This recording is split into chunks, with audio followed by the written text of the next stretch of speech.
Hello, my name is Pence, and my recent Diablo 4 Alternatives video was bustling with comments and suggestions as to why I omitted this game or that game. So I got back to the drawing board, gathered all your comments, and created 5 more alternatives to Diablo 4 Commenter Edition. Before you go to the comment section and complain why your favorite game is not here, please do like, share, and subscribe to this video. It will only take a second and you will be appreciated by yours truly.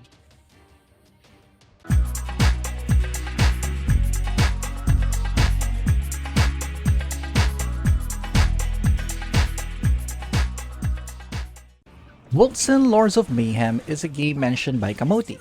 In the comments, they mentioned that Wolfson was very promising at first. I enjoyed the early access, but they messed up really bad during the release and had a game-breaking bug that pretty much destroyed the game. What a waste. Despite that, I believe Wolfson still deserves a mention on this list because some have praised the game's combat system and visuals, while others have criticized its lack of polish.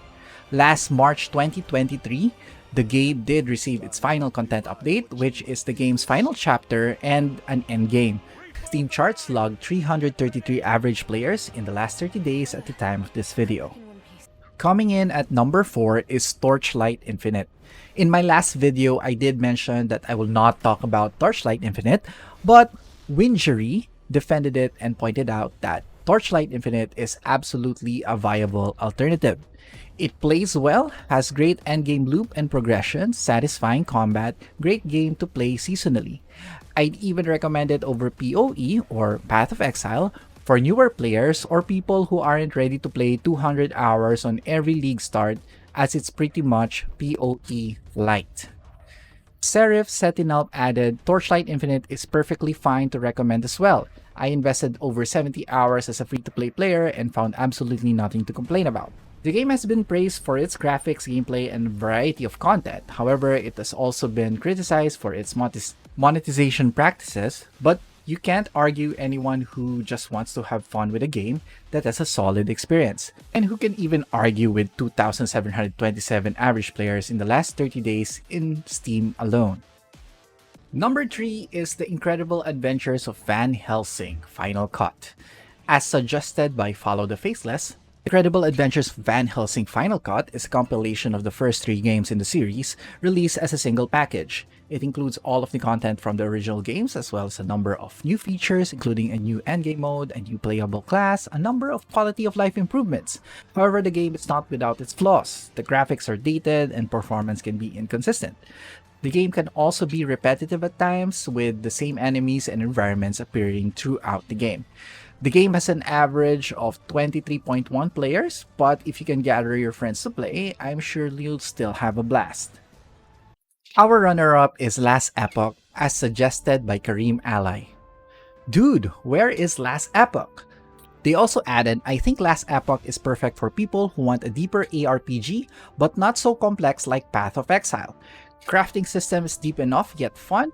Each skill has its own skill tree, which can create very cool builds since you can choose how to customize that specific skill.